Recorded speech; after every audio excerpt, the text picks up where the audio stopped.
Bonjour chers auditeurs de Radio Courtoisie, bienvenue au Mardi de la Mémoire. J'ai le très grand plaisir aujourd'hui de recevoir Karen Chastagnol. Bonjour. Bonjour Anne. Merci d'être avec nous. Je suis vraiment très très contente de vous recevoir. D'abord parce que c'est la première fois que je reçois Radio Courtoisie et puis c'est la première fois que nous allons parler d'un domaine que je rencontre tout le temps depuis des années, dont nous parlons tout le temps, c'est le domaine royal de Marly.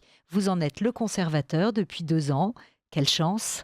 J'ai beaucoup de Ah chance. oui. J'ai beaucoup de chance de diriger ce musée qui se trouve au cœur du domaine national de Marly et qui s'appelle le musée du domaine royal de Marly. C'est ça. Et nous avons beaucoup de chance parce que nous allons enfin savoir ce qui se cache derrière ces murs, quelle est l'histoire de ce domaine royal de Marly qui était, jusqu'à la fin de l'Ancien Régime, presque la même chose que Versailles. On n'y allait pas à pied, mais presque. C'était comme la continuité. Et en même temps, on sentait bien que c'était autre chose dans l'esprit des habitants du château de Versailles. Quand on allait à Marly, on n'y faisait pas la même chose, on n'y vivait pas de la même façon. Vous allez nous raconter tout cela. Et je précise aux auditeurs de Radio Courtoisie que cette émission est préenregistrée, que vous l'entendrez pour la première fois le 22 octobre prochain et qu'il vous restera une quinzaine de jours pour vous rendre au domaine royal de Marly pour aller voir une très jolie exposition consacrée aux chevaux du roi, les chevaux de Marly, chef-d'œuvre de l'art équestre. Et comme nous le disions ensemble avant le début de cette émission, Karen Chastagnol, en faisant connaissance, finalement Marly, ça se résume un peu à un parc dans lequel on se promène, à un abreuvoir, à ses chevaux et peut-être au petit Louis XV qui n'est pas encore Louis XV mais qui a le malheur ou le bonheur d'être le dernier rejeton vivant de sa famille que l'on emmène pour éviter les épidémies qui rôdent à Versailles, se réfugier à Marly. Et je ne sais pas si c'est grâce à cela qu'il va être sauvé, mais en tout cas, Louis XV ne mourra pas et deviendra le roi Louis XV. Alors, est-ce que nous commençons, oui, je pense, par l'histoire de Marly. Ce domaine royal, c'est une volonté de Louis XIV, sa construction? Tout à fait, Louis XIV qui souhaite un peu se préserver, des tumultes de Versailles et de la cour de Versailles, hein. Faut imaginer le château de Versailles qui est en train de se développer, on l'agrandit, il y a près de 2 000 personnes à la cour présentes, jour et nuit si je puis dire.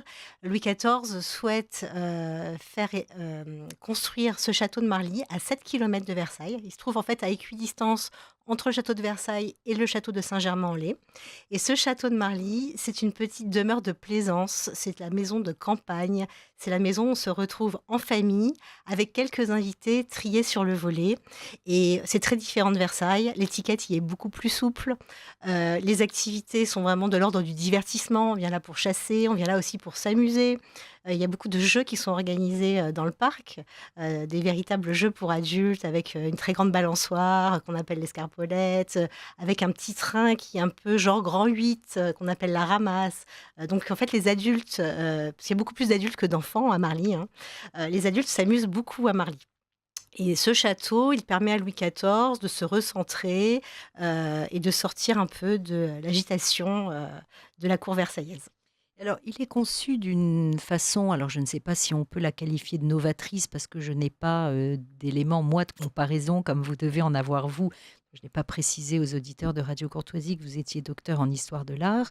C'est dire que vous avez des éléments, vous, de comparaison. Mais quand on regarde sur les sites Internet des gravures de l'époque du château de Marly, il y a quand même une conception originale puisqu'il y a ces 12 petites maisons qui ne devaient pas être toutes petites, mais et puis cette 13e qui est le château central.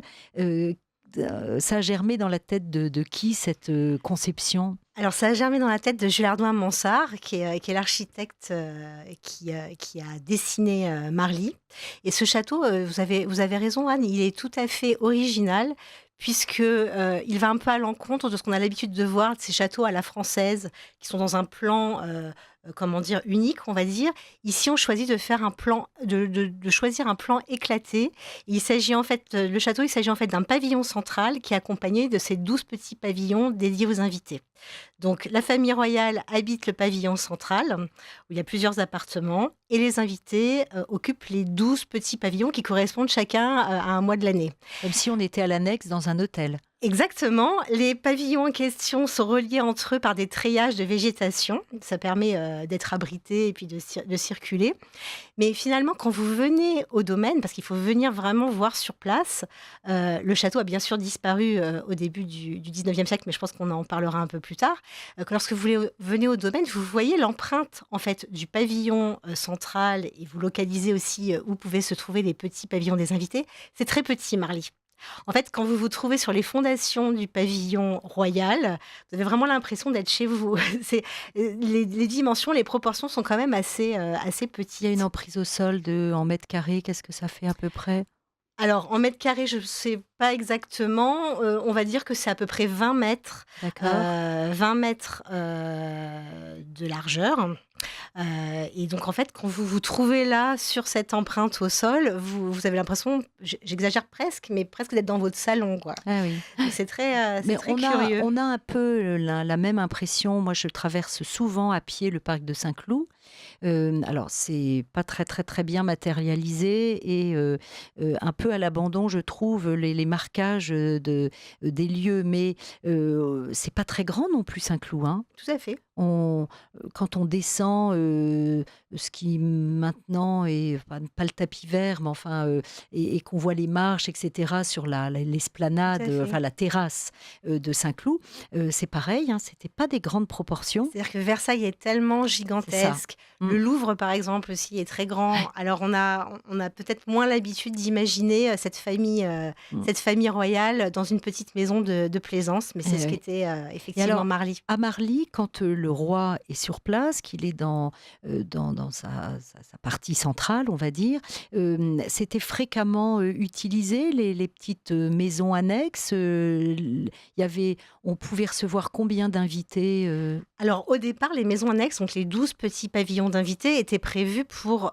1 ou 2 personnes. Au départ, ils étaient vraiment prévus pour un couple. Avec le temps et avec les règnes successifs, on va inviter de plus en plus de personnes et on va réaménager également ces petits pavillons pour créer 2 appartements, en créant un étage qui permet de doubler en fait la surface. Mais quoi qu'il en soit, on ne reçoit pas plus d'une centaine de personnes à la fois, hein, donc c'est pas, énorme. Et surtout, seuls les privilégiés peuvent accéder à Marly. C'est très difficile de se faire inviter à Marly quand on est courtisan. Personne ne peut, s'y imposer. On va demander au roi, l'autorisation de venir. Saint-Simon le raconte très bien. Les courtisans vont demander au roi, en utilisant une formule qui est «Sire Marly», et le roi ne répond pas. Le roi attend quelques jours avant, le prochain séjours, qu'on va nommer d'ailleurs ces séjours les Marly. Donc il attend quelques jours avant pour, réaliser une liste des invités, et la liste va être affichée et les gens vont apprendre à ce moment-là, qu'ils sont de la partie. Et c'est très, très prisé. C'est vraiment une très grande faveur royale que d'être invité là. et on y fait quoi alors à Marly? Vous avez dit: «On s'amuse», on voit souvent, dans effectivement les écrits, les soirées de Marly qui sont très réputées. On y entend de la musique, on y joue au théâtre, qu'est-ce que l'on y fait? Tout à fait, on va recevoir, des comédiens, on va assister à des concerts, on va jouer aux cartes, on va jouer au billard, on va jouer à la loterie.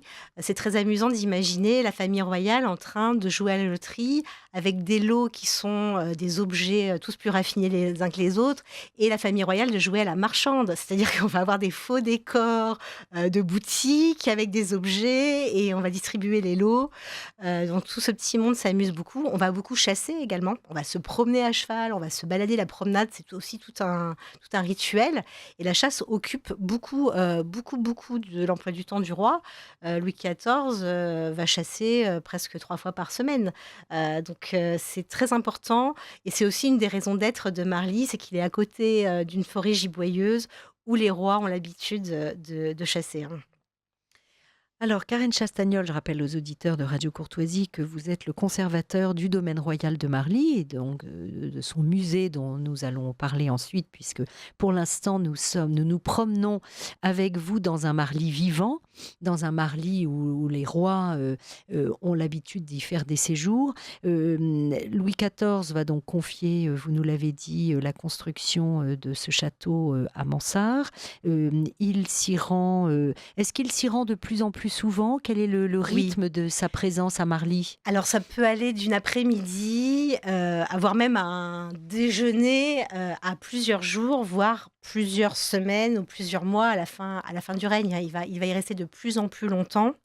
Je pense qu'il s'y trouvait très bien et qu'il y a vécu, de plus en plus longtemps au fur et à mesure qu'on approche de la date, de son décès, hein. Oui, parce on sait bien qu'il était à Marly et qu'il se fait ramener à Versailles quand il sent que la fin est proche. Ses grands adieux se passent à Versailles. Sa grande Tout semaine à fait. de fin août, des grands adieux, c'est à Versailles. C'est exactement ça. En fait, le lieu du pouvoir se trouve à Versailles et le roi ne peut que mourir à Versailles. Et même si, effectivement, je pense qu'il aurait certainement aimé finir ses jours à Marly, dans le calme de Marly avec les proches, il se doit d'être à Versailles au sein de la cour pour ces derniers instants, oui. Alors, quand on visite Versailles, Karen Chastagnol, on voit les appartements de Madame de Maintenon et les appartements du roi. Qu'est-ce qu'il en est à Marly? Madame de Maintenon va à Marly? Elle, Tout à elle a fait. ses Elle appartements? a son propre appartement. En fait, à Marly, les 4 appartements du rez-de-chaussée, sont tous semblables. Ce qui les différencie, ce sont les couleurs de chacun de ces appartements. Mais les appartements sont très simples, avec un cabinet, une antichambre et une chambre. Et chaque personne de la famille royale, au sens restreint du terme, a son propre espace. Et madame de Maintenon, bien sûr, a son espace. Elle reçoit.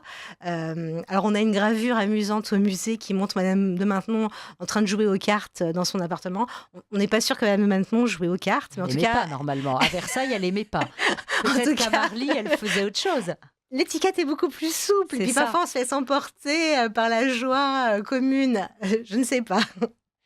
Alors, vous parlez de la famille royale à Marly, c'est-à-dire qui vient à Marly? Parce qu'on est dans une époque qui est plus tardive que celle de la mort de Marie-Thérèse. Tout à fait. En fait, Marie-Thérèse ne connaîtra Ça. pas Marly, hein. C'est vraiment madame de Maintenon, qui sera présente.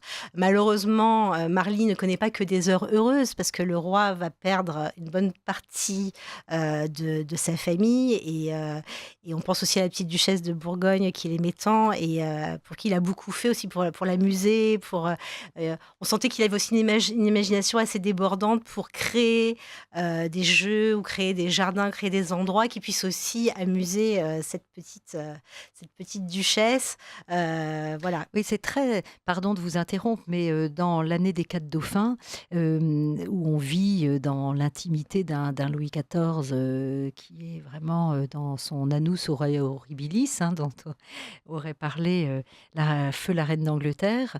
C'est quand même un homme très, très, très étonnant. Mes enfants se moquent souvent de moi parce que je leur dis: «S'il y a un personnage que j'aurais aimé rencontrer, c'est Louis XIV». Je pense Quel que je serais personnage! tombée amoureuse de lui tellement, c'est mais il crée, comme vous venez de le dire, une intimité familiale, chez un homme qui était pourtant le roi de l'étiquette, le roi soleil, le roi très chrétien, le plus grand roi, du monde à son époque. On le voit, comme vous le dites, créer de l'amusement, créer de la joie, créer de la gaieté pour sa famille. Tout à fait et je pense que vraiment lui-même, était certainement quelqu'un qui était aussi, très joyeux et qui avait besoin aussi de ce contact avec la jeunesse et ce contact avec une certaine fraîcheur en fait qui devait, lui manquer parfois. Alors Marly, on a décrit les bâtiments, vous nous avez parlé un peu de la forêt. C'est une forêt qui est délimitée par quoi à cette époque? Elle s'étend de où à où? Parce que maintenant quand on voit les lieux, la ville de Marly-le-Roi, s'est grandement développée. Il y a Louvciennes, il y a, l'autoroute A13 qui passe pas loin, Tout à fait. Alors à l'époque, c'est assez intéressant. Je vous ai dit, le château de Marly se trouve à équidistance de Saint-Germain-en-Laye et de Versailles. Et en fait, les 3 3 châteaux sont entourés de forêts et en fait les 3 domaines sont limitrophes les uns des autres. En fait, ça crée un grand ensemble, bien sûr qui est à la fois distinct, mais à la fois tout est limitrophe et on peut accéder assez facilement d'un domaine à l'autre et tout ça est unifié par la forêt. Tout ça est unifié par la forêt et également, et on en parle aussi dans l'exposition, la chasse en fait, induit en fait un aménagement du territoire en créant des allées et des ronds-points en étoile qui sont nécessaires à la chasse à courre et ça crée aussi une unification comme ça, du territoire. Mmh. Bah, les auditeurs de Radio Courtoisie, ou pas de Radio Courtoisie, qui ont suivi les Jeux olympiques, ont donc, vu évidemment les épreuves, équestres qui avaient lieu au bout du Grand Canal, dans un de ces grands, ronds-points, circulatoires, au sein du domaine, du château de Versailles. Quand on allait à Marly, on passait par où depuis Versailles? Alors on a Ça construit en paraît fait, peut-être bah, une la route qu'on question, appelle aujourd'hui la route de Versailles, qui va de Saint-Germain-en-Laye à Versailles et la route qu'empruntait, le roi, hein, d'accord. tout simplement, hein. Ah oui, C'est cette route-là, d'accord, cette donc même route, on partait, qui a été aménagée complètement différemment bien sûr, mais c'est cette même route. On partait à cheval. d'accord. Donc soit on montait, soit on était en carrosse ou voiture. Il y a 7 kilomètres, entre Versailles et Marly. On mettait à peu près 1 heure à cheval pour rejoindre les 2 lieux. D'accord. Alors on quittait par la porte Saint-Antoine, l'actuelle porte Saint-Antoine, La et grille royale à part la la grille royale, elle se trouve, au contact de la ville de Louvciennes et de Marly, à l'endroit où il y a un grand rond-point. Donc cette grille royale, c'est l'entrée principale du domaine, mais elle ne se trouve pas face à feu le château. Elle se trouve en fait, elle donne sur une façade latérale du château. Ça aussi, c'est un particularisme du château de Marly. C'est-à-dire qu'on a une incroyable perspective. Le château est vraiment dans une sorte de symétrie avec ses 2 allées de pavillon des invités, et ses pièces d'eau. On est vraiment dans quelque chose d'extrêmement symétrique, mais l'arrivée ne se fait pas face à cette symétrie, se fait de côté. Et ça, c'est d'accord. très, Ah oui. très, Alors pour les auditeurs qui connaîtraient les lieux, ça veut donc dire que quand on venait de Versailles, on faisait le tour par en bas par l'Abreuvoir, on remontait sur le côté, on va dire droit, comme si on allait exactement, vers le centre-ville, le vieux Marly-le-Roi, hein, c'est ça? tout à fait. Et on rentrait donc par le côté, par cette grille? Cette petite porte dérobée qui est, bon, qui D'accord. était quand même une grille assez élégante, mais toutefois assez discrète et à cet endroit-là, c'est l'endroit où se trouve le musée aujourd'hui. Le musée se trouve à la Grille Royale, dans le parc à la Grille Royale. Mais à l'époque, à cet endroit-là, se trouvaient les écuries et donc ce qui se passait, c'est que on pouvait s'arrêter à l'abreuvoir. Alors l'abreuvoir ne porte d'abreuvoir que le nom, il s'agit en fait d'un pédiluve et c'est l'endroit et l'abreuvoir, on peut toujours le regarder, le voir aujourd'hui, hein. L'abreuvoir est toujours en place, c'est une des rares pièces, un des rares monuments liés au domaine qui est encore en état. C'est une très belle architecture et cet abreuvoir était en fait un pédiluve. On le voit quand on arrive, devant cet abreuvoir, il est ouvert, sur le village de Marly. Il y a une rampe, qui permet d'entrer à cheval entièrement. Donc, on y faisait entrer les chevaux, les cavaliers et les voitures, les carrosses, pour pouvoir nettoyer en fait les chevaux et les voitures. Donc en fait, l'eau était absolument viciée et les chevaux du roi n'avaient pas le droit de boire dans ce grand abreuvoir qui était en fait un pédiluve. Et une fois qu'on avait nettoyé, chevaux et carrosses, on repartait par la route que vous décrivez pour venir se présenter au niveau, des écuries à l'entrée de la grille royale. Ah oui, c'est toute une circulation, toute une façon de vivre évidemment, et alors j'imagine que cet abreuvoir a continué à servir de toute façon, pendant longtemps. On doit avoir des gravures des lieux, avec, peut-être même les chevaux qui pouvaient continuer à venir, Tout à fait. Alors cet abreuvoir, déjà, c'est un monument exceptionnel, hein. C'est vraiment quelque chose de somptueux. Il faut penser à une chose, c'est que Marly, le château, le domaine se trouve dans une cuvette. Ça veut dire que de l'extérieur, vous ne voyez que de la végétation, mais vous ne voyez pas du tout ce qui se passait à l'intérieur. Tout était vraiment en contrebas.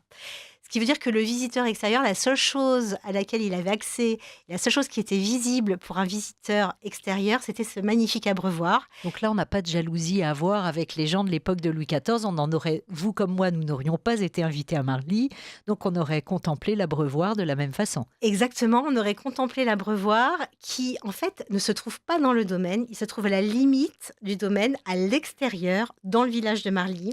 et il est surmonté, de 2 incroyables groupes, équestres, donc qu'on nomme les chevaux de Marly. Et cet abreuvoir et ses chevaux étaient visibles de n'importe qui, et permettaient vraiment de comprendre il se passait quelque chose d'incroyable, à l'intérieur. Mais pour le reste, tout était caché. Et est-ce qu'il existe d'autres abreuvoirs, similaires dans des châteaux, à l'étranger ou en France, Alors, il en existe un que moi je ne connais pas, personnellement. Il en existe un en Autriche, mais en fait, c'est quand même assez rare ce type d'abreuvoir de par ses dimensions et puis ses décors. Donc, il faut imaginer un abreuvoir qui est entièrement recouvert de coquillages avec, des jeux d'eau, des cascades. C'est quelque chose d'absolument incroyable et puis surtout à Marly, on avait ils avaient cette chance, d'avoir pu trouver un moyen de ramener l'eau de la Seine sur le domaine afin d'abonder en eau des fontaines, des cascades, des rivières, ce qui était absolument exceptionnel et même Versailles n'avait pas suffisamment, d'eau ou de pression pour pouvoir, mettre en œuvre, par exemple, des cascades. mmh, Voilà, donc il faut imaginer vraiment, ce jardin, ces jardins qui étaient en total renouvellement, en totale transformation. Louis XIV, demandait à Jules Hardouin-Mansart de créer des modifications sans cesse. Il réfléchissait, il avait des idées, il modifiait les bosquets, il modifiait les pièces d'eau tout le temps. En fait, les visiteurs qui arrivaient à Marly, c'était une redécouverte permanente. La famille royale elle-même découvrait des nouvelles choses, quasiment à chaque visite. mmh. C'est fou, hein. Oui, c'était incroyable. Ah oui. Alors, je rappelle aux auditeurs que j'ai le plaisir de recevoir Karen Chastagnol. Karen Chastagnol est le conservateur du musée du domaine royal de Marly. C'est elle est docteure en histoire de l'art, spécialiste des peintures et dessins des 17e, 18e, c'est ça, hein? Exactement. D'accord. Et donc, vous êtes depuis 2 ans, conservateur de ce musée. Je rappelle aussi aux auditeurs qu'il y a une exposition actuellement, à Marly, consacrée aux chevaux.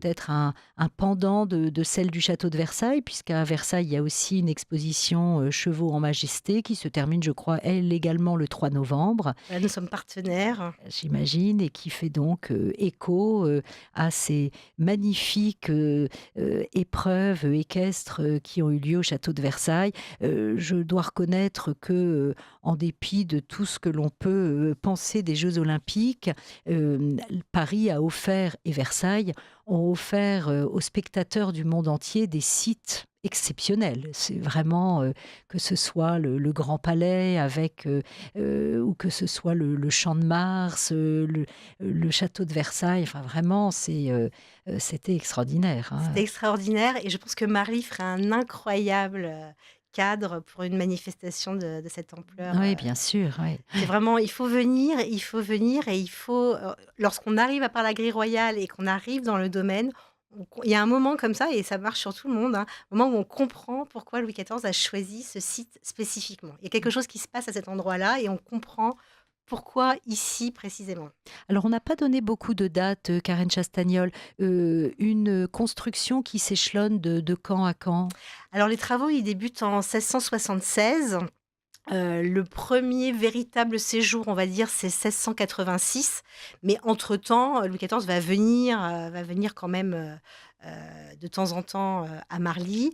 À partir de 1686, on est un petit peu mieux installé et ça va véritablement être, très habité, très couru dans les années 1690. D'accord, donc c'est 25 ans, d'utilisation par Louis XIV, parce qu'il faut quand même, rappeler aux auditeurs que, le règne de Louis XIV, c'est je ne sais combien de quinquennats, hein. Donc il y a une permanence, de l'État, qui fait que quand on évoque une construction tardive par rapport à Versailles, il reste quand même 25 ans, hein. Tout à fait. Donc 25 ans d'utilisation par, Louis XIV de ce lieu. Qu'est-ce qu'on y chasse alors? Puisqu'on était dans les forêts et c'est giboyeux, C'est très c'est giboyeux, on y chasse, le chevreuil, on y chasse le cerf, on peut trouver, certainement des renards et des lapins. La chasse à courre est très prisée bien sûr, de la famille royale. Les hommes, mais aussi les femmes de la famille royale, chassent et c'est une tradition qui va perdurer tout au long des règnes, puisque Louis XV va lui aussi continuer à fréquenter Marly pour la chasse et Louis XVI également. Et c'est vraiment le fil conducteur de Marly, c'est ces 3 rois qui sont des rois, chasseurs qui apprécient beaucoup, la vénerie et qui vont faire perdurer cette activité, alors dans de nombreuses, maisons royales, hein, mais aussi principalement à Marly, heu, où, ils aiment tous les 3 se rendre. Et alors vous parliez, Karine Chastagnol, des écuries qui, constituent encore l'entrée et le lieu du musée du domaine royal de Marly. On a, Marly a ses propres chevaux, ou bien ce sont les chevaux de Versailles qui viennent quand on arrive et qui repartent ensuite? Exactement, en fait, le roi se déplace avec ses chevaux. Ça aussi, c'est très intéressant, c'est-à-dire qu'on va construire bien sûr des écuries à Marly, puisque les trajets nécessitent de venir à cheval et puis les gens qui sont invités viennent également, à cheval.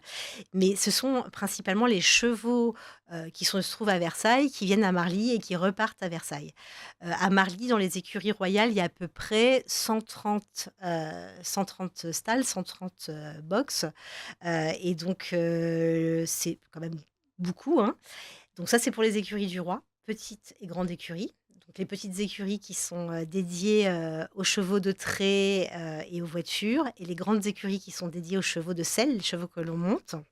Et d'un autre côté, en face à ces écuries royales, vous avez les écuries des gardes du corps du roi, qui sont très nombreux et qui, eux, ont 160 places, 160 places à Marly dans les écuries. Et après ces 2 principales écuries qui se trouvent à la grille royale, vous avez différentes écuries à différents endroits qui vont servir aux gens du service, qui vont servir à différentes personnes. Mais il y a aussi des difficultés pour pouvoir venir, à cheval à Marly, faute de place et faute d'un nombre suffisant d'écuries. Donc on va aussi louer, des écuries dans le village, voire même en faire construire. Et sous Louis XVI, Marie-Antoinette va demander à ce qu'on puisse, lui construire des écuries. C'est une des très belles découvertes de cette exposition, c'est que nous avons trouvé, l'emplacement et surtout la trace d'existence d'écuries de Marie-Antoinette à Marly, chose qui n'était absolument pas connue et qui est une découverte scientifique qui est très intéressante puisqu'on ne savait pas que Marie-Antoinette avait des écuries à Marly. On connaissait celles de Versailles, mais pas celles de Marly. On les a identifiées, on a une gravure qui les, représente, on a des plans qui montrent, à quel endroit, les écuries se tenaient. Et donc c'est très émouvant en fait. Oui, bien sûr. Alors moi, il y a quelque chose que j'ai découverte, en allant voir l'exposition «Chevaux en majesté» au château de Versailles, c'est que, c'est vrai que parfois les écuries paraissent, pas aussi grandes que les châteaux, mais presque. Et alors, je vais quand même vous poser la question parce que j'ai découvert ça, puis après en y réfléchissant, je me suis dit: «Est-ce que j'ai bien compris?» Apparemment les écuries n'ont jamais d'étage. En tout cas, on peut pas mettre des chevaux à l'étage.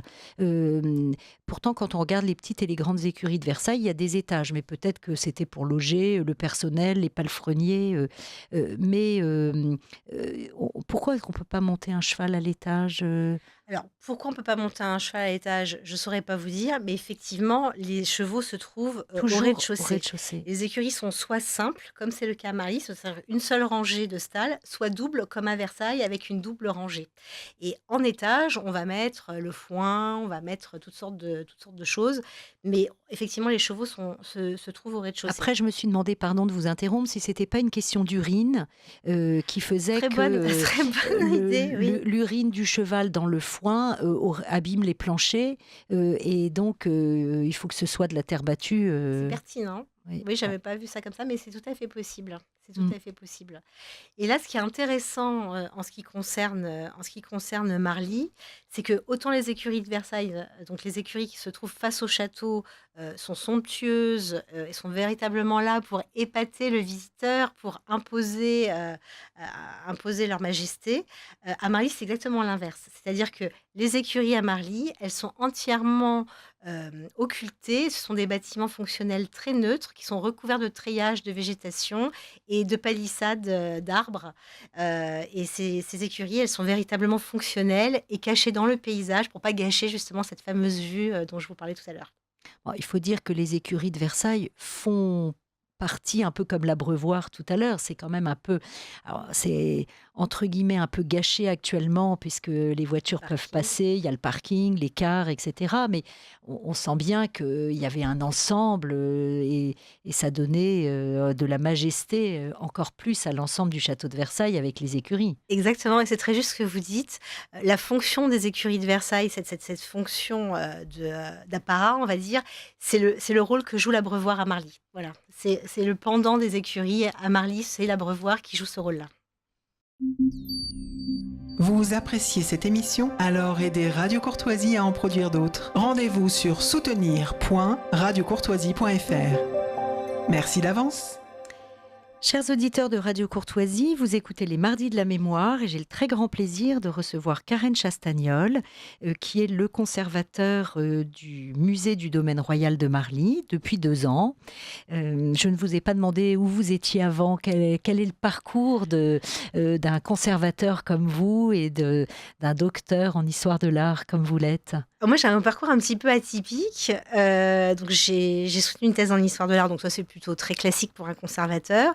J'ai été pendant 15 ans la collaboratrice de Pierre Rosenberg, Au Louvre, alors pas au Louvre, Pas au après Louvre sa retraite Ah, du d'accord. Louvre, j'ai intégré son équipe, j'y suis restée très longtemps. Et ensuite, je suis partie pour être conservateur adjoint au musée de la chasse et de la nature. Ah oui, très bien, Je suis dans le restée Marais alors. dans le Marais, j'ai adoré travailler dans cet incroyable musée. Et j'ai quitté le musée de la chasse et de la nature pour prendre mon poste de direction à Marly. Je suis tombée complètement amoureuse de ce musée de Marly. Ah oui, ça j'imagine, parce qu'il y a en plus, comme vous le disiez tout à l'heure, ce côté un peu secret de ce château qui préserve son intimité, encore plus de nos jours, puisque malheureusement, il n'y a plus le château. Mais du coup, il y a tout à faire pour le faire revivre. Je pense que c'est très enthousiasmant pour un conservateur. Exactement, c'est notre mission, c'est comment faire revivre ce château et comment partager ça, comment montrer et comment expliquer, comment transmettre quelque chose qui a disparu. C'est une véritable question et on s'y attache chaque jour. Mm. Alors, est-ce que Marly aurait pu exister sans la machine? Qu'est-ce qui, c'est un peu comme l'œuf et la poule? Qu'est-ce qui précède ou qu'est-ce qui explique l'un et l'autre? Alors, Marly aurait probablement pu exister sans la machine, mais Marly n'aurait pas été Marly sans la machine. Parce que, comme je le disais tout à l'heure, le fait qu'on ait réussi à faire monter l'eau de la Seine, donc il faut imaginer la Seine se trouve en contrebas des villes de Louvciennes et de Marly, mais très très bas. Donc en fait, on sait faire descendre de l'eau, ce système des aqueducs de faire descendre de l'eau, mais on ne sait pas véritablement faire monter de l'eau. Et donc là, il a fallu trouver un procédé tout à fait innovant, faire venir des ingénieurs de la région de Liège en Belgique qui avaient déjà pensé une première machine beaucoup plus modeste et ont adapté en fait un système au domaine de Marly. L'eau devait abonder à la fois, devait alimenter à la fois Marly, à la fois Versailles. Bon, c'était beaucoup plus compliqué que ça parce qu'il y avait beaucoup de déperditions, beaucoup de pertes de pression, beaucoup de pertes d'eau. Mais ils ont réussi quelque chose d'absolument incroyable, c'est de fabriquer cette machine, de faire en sorte que l'on puisse créer toutes ces pièces d'eau. Et je parlais des cascades et d'un très grand jet également. Il y a un des jets les plus hauts d'Europe à Marly qui est toujours en fonction. Hein. Il y a encore des pièces d'eau visibles, des fontaines qui sont allumées régulièrement. Et Donc des canalisations. donc des canalisations, il faut venir voir ça au musée. Oui, c'est ça, j'imagine. Hein. C'est incroyable de voir les canalisations, on en a plusieurs au musée. Vous avez des canalisations en plomb, des canalisations en fonte gigantesques, énormes. Vous avez des canalisations en bois, il faut quand même imaginer des tuyaux en bois. Et tout ça fonctionnait, somme toute, assez bien. Alors peut-être moins que ce qu'on avait espéré, mais en tout cas ça a fonctionné et tous ces jeux d'eau ont pu être organisés, ont pu être inventés et mis en marche et mis en eau régulièrement. Et ça devait être un spectacle incroyable. Ça devait être un spectacle incroyable. Alors, il y a une année qui va quand même marquer l'histoire de Marly, c'est la mort de Louis XIV en 1715. Cette famille qui s'éteint quand même progressivement depuis les années 1712. Et donc, ce petit héritier qui va vivre quelques années à Marly, protégé de ce que l'on estimait être mauvais pour la santé à Versailles. Et est-ce que Louis XV reste attaché du coup à Marly? C'est des souvenirs pour lui d'une période heureuse? Tout à fait, je pense qu'il reste attaché à Marly et même au moment de la Régence, quand le pouvoir va se déplacer à Paris et donc qu'on va quitter Versailles. Lorsqu'on quitte Versailles, on quitte Marly, hein, les 2 fonctionnent, ensemble. Même à ce moment-là où Marly va être un petit peu plus calme, Louis XV devenu adulte va réinvestir Versailles et donc réinvestir, Marly. Et comme je le disais, il est très, très, féru de chasse.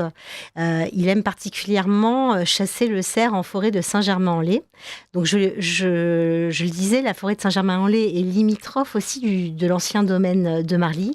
Et lorsqu'il chasse en forêt de Saint-Germain-en-Laye, Louis XV séjourne à Marly et s'installe à Marly. Voilà. Donc oui, il y a un attachement qui est certainement dû à ces jeunes années. Et il y a également un attachement lié à cette forêt et à ce domaine de vénerie. D'ailleurs, Madame du Barry séjournera pas tellement loin, puisque Louvciennes, quand on descend la grande allée, on a à gauche l'enceinte de Marly, mais c'est Louvciennes à gauche, à droite. Exactement, c'est Louvciennes juste à droite. Et Louis XV va donner à Madame du Barry le pavillon qui était celui du directeur de la machine. Donc Madame du Barry va s'installer à Louvciennes et il sera tout près du roi. Alors, le pavillon de Madame du Barry, c'est bien une propriété privée maintenant, hein, Tout à fait. c'est ça. Tout à fait. Le pavillon est une propriété privée, ainsi que le pavillon de musique, qui est ce petit pavillon qu'elle a fait construire par Ledoux, qui n'a pas le même propriétaire, mais qui est également une propriété privée, pavillon qui est en vente actuellement.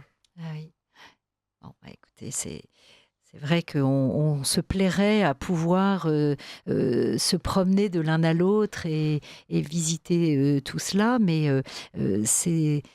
c'est un endroit, enfin cette descente vers les chevaux de Marly, parce qu'il faut quand même qu'on parle des chevaux, on Parlons n'a des pas chevaux. encore parlé d'eux.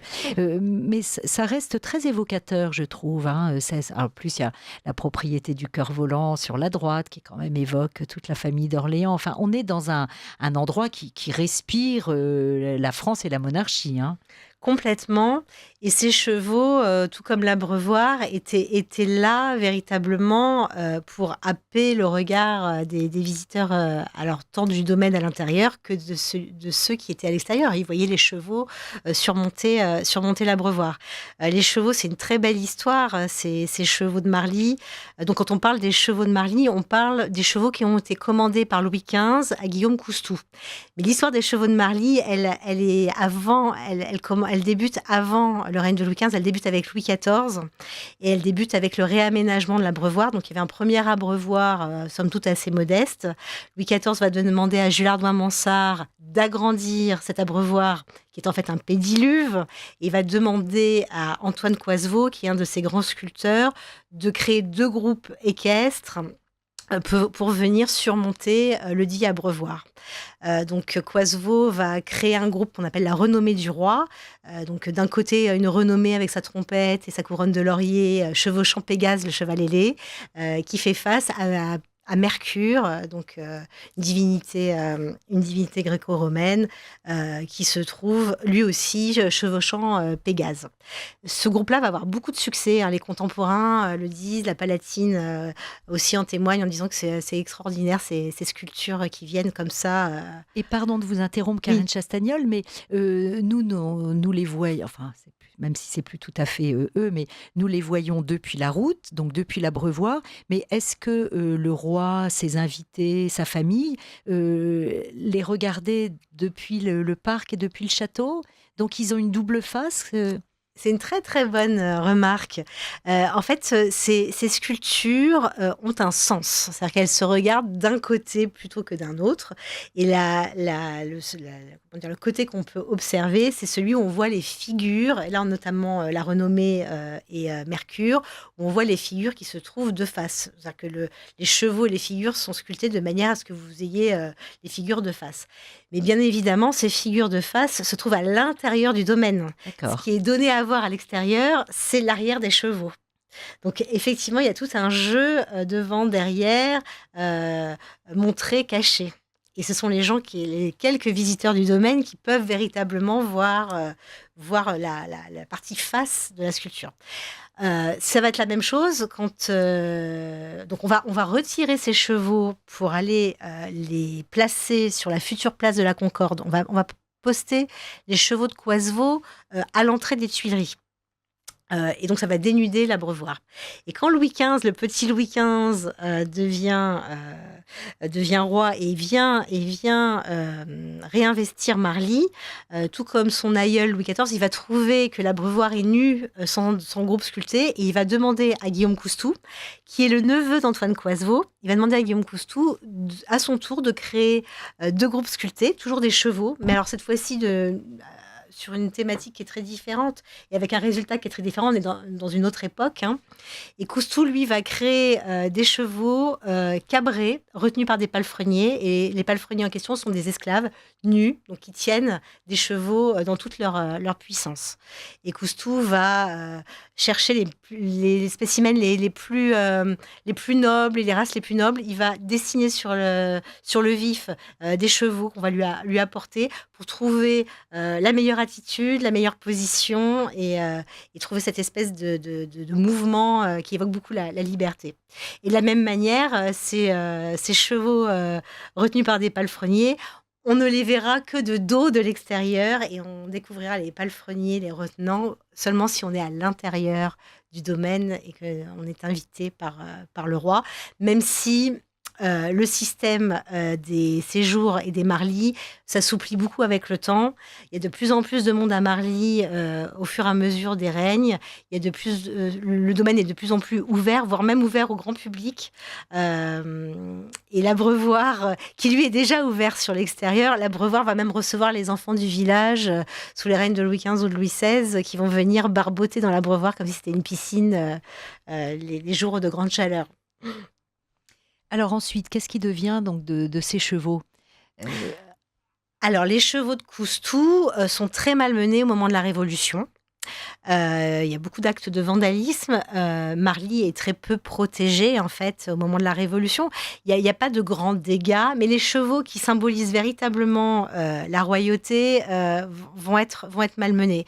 Donc, un de nos grands peintres, Jacques-Louis David, propose qu'on retire les chevaux de Coustou pour les amener également sur la future place de la Concorde, en face, en fait, des chevaux de Coisevaux. Et donc, ces 4 chevaux, donc ces 2 groupes, se font face, l'un à l'entrée du jardin des Tuileries et l'autre groupe à l'entrée des Champs-Élysées. Et ces chevaux vont y rester très longtemps, jusque dans les années 1980, où on va avoir des remords, et on va progresser sur les questions de conservation préventive des œuvres d'art, et on va se rendre compte que de laisser des groupes sculptés en marbre à l'extérieur, sous les pluies acides, la pollution, les déjections, enfin tout ce que vous pouvez imaginer, ce n'est pas très bon pour leur conservation. Et c'est le moment où on va créer le Grand Louvre. Donc le Louvre se développe. On va créer cette incroyable cour Marly qui sera réalisée pour abriter l'ensemble des sculptures ayant décoré Marly aux époques des Trois Règnes. Et ces sculptures, les chevaux de Marly étaient donc place de la Concorde, mais toutes les autres sculptures se trouvaient dans le parc de Marly, ont été restaurées comme les chevaux, restaurées, soignées et toutes rassemblées dans la cour Marly du Louvre, où elles se trouvent aujourd'hui et on peut les voir aujourd'hui. Et à cette même époque, on va demander à un sculpteur de procéder, de créer des moules, en fait, des chevaux de Marly, de Coustou et des chevaux de Coisevaux, de manière à en faire des répliques, donc des moulages.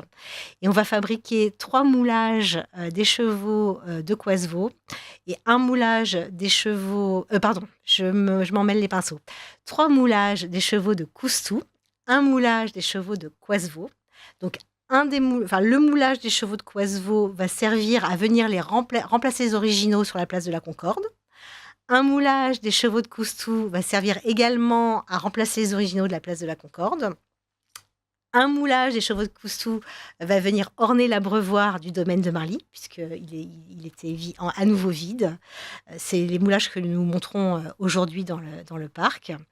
Et le dernier moulage des chevaux de Coustou ira au mécène qui a financé l'opération. Donc le parti pris a été de mettre les derniers chevaux de l'abreuvoir en place, puisque, Tout à fait. On a privilégié, alors moi j'étais pas là, hein, bien c'est dans les sûr, années, c'est en 1985. Il a été privilégié de choisir effectivement l'état Louis XV, c'est ça. voilà, les derniers chevaux. Ah oui. Et ce sont ces chevaux qui sont extrêmement célèbres, hein. Mmh. C'est-à-dire que les chevaux de Coisevaux sont très beaux, sont très impressionnants, mais les chevaux de Marly, les chevaux de Coustou sont extrêmement célèbres dans le monde entier. Ces chevaux ont été copiés, il y a eu des réductions en bronze, mais très très nombreuses. Ça a été diffusé partout en Europe, dans plein de collections. Et tout le monde connaît ces chevaux sans savoir nécessairement quelle est leur histoire et sans savoir non plus. Tout le monde connaît le terme de chevaux de Marly, mais ne C'est connaît ça. pas nécessairement Ah oui, l'histoire de Marly. bien sûr, oui, oui, oui, on le C'est disait avant intéressant. cette émission, c'est comme les chevaux de la basilique Saint-Marc. Voilà, on les connaît, mais leur histoire, qui elle aussi est pas banale, Oui. on la méconnaît, hein, bien sûr. Ouais. Et alors, j'espère que l'exposition aura permis de voir les choses un petit peu différemment. Mais il y a aussi quelque chose d'extraordinaire, c'est que les gens connaissent la cour Marly du Louvre, connaissent les chevaux de Marly de la cour Marly du Louvre, mais ne faisaient pas le lien avec le domaine de Oui, Marly bien sûr. à Marly-le-Roi. Oui, oui, mais c'est certain. Mais écoutez, grâce à vous, Karine Chastagnol, ils vont se précipiter à cette magnifique exposition consacrée donc aux chevaux de Marly, qui leur permet aussi de découvrir l'histoire de ce domaine royal de Marly.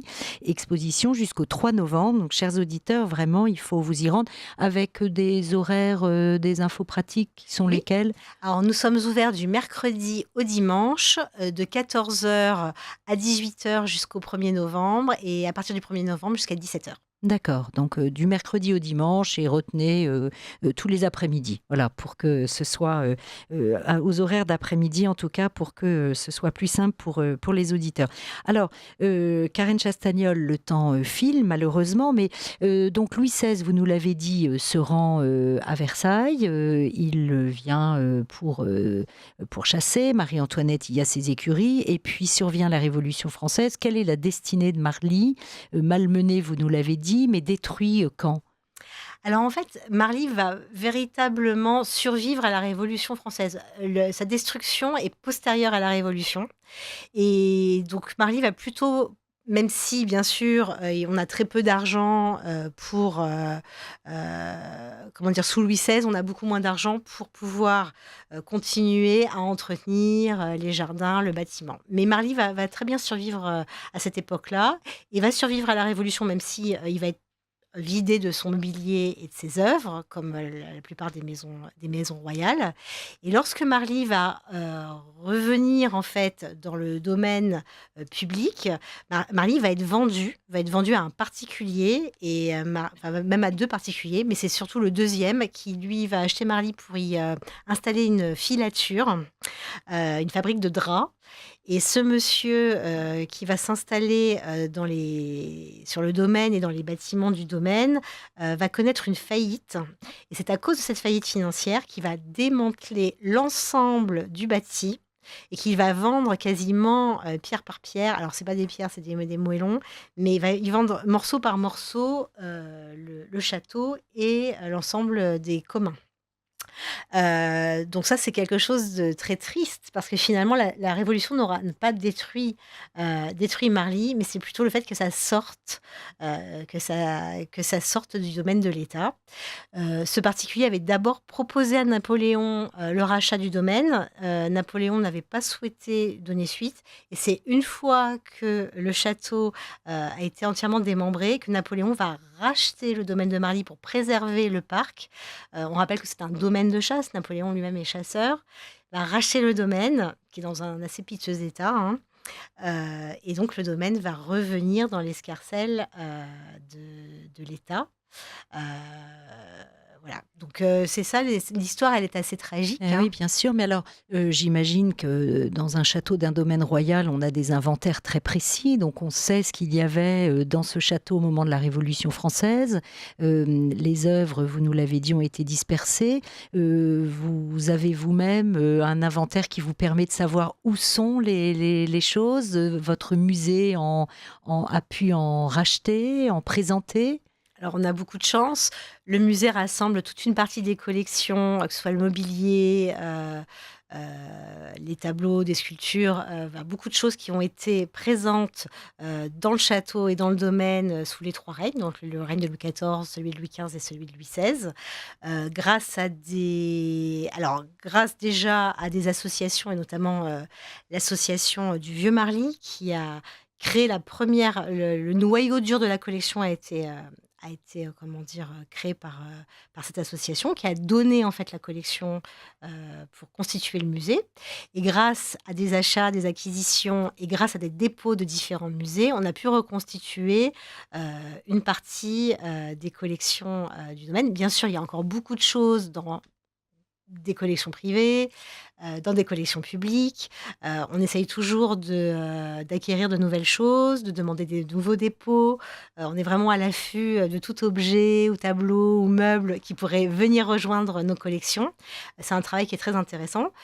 Bien sûr, nous avons les inventaires, mais tout n'est pas identifiable dans un inventaire, donc on continue beaucoup, à chercher. On travaille sur ces collections et on essaye de peaufiner en fait, la on trace en fait ces collections, et le but du musée est effectivement de pouvoir réunir un maximum, d'objets de ces collections pour les montrer au public. C'est ce que l'on fait, dans nos collections permanentes, mais également, au moment des expositions où ça peut être aussi l'occasion de montrer des choses qui ne nous appartiennent pas ou qui ne peuvent pas venir, Bien sûr.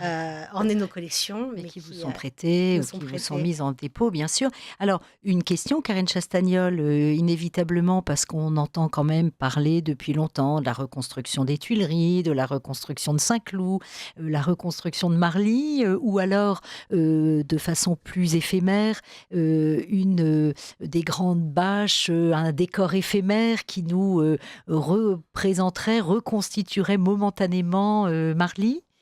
Oui, alors il y a vraiment ce fantasme de la reconstruction que je comprends tout à fait, même si je ne le partage pas et que je comprends tout à fait. Il y a ce désir de voir quelque chose renaître. Alors après, une fois qu'on pose le projet, qu'on pose le sujet, il y a plein d'écueils. C'est très Bien compliqué de sûr. reconstruire un bâtiment, de remeubler un bâtiment. Et Mais puis il y l'idée, a pas que la reconstruction, il y a qu'est-ce qu'on en fait après et aussi. qu'est-ce qu'on en fait? Et ça pose beaucoup de questions et on se les pose, hein, bien sûr. Nous, notre projet n'est bien sûr pas de reconstruire, le château de Marly, même si c'est séduisant.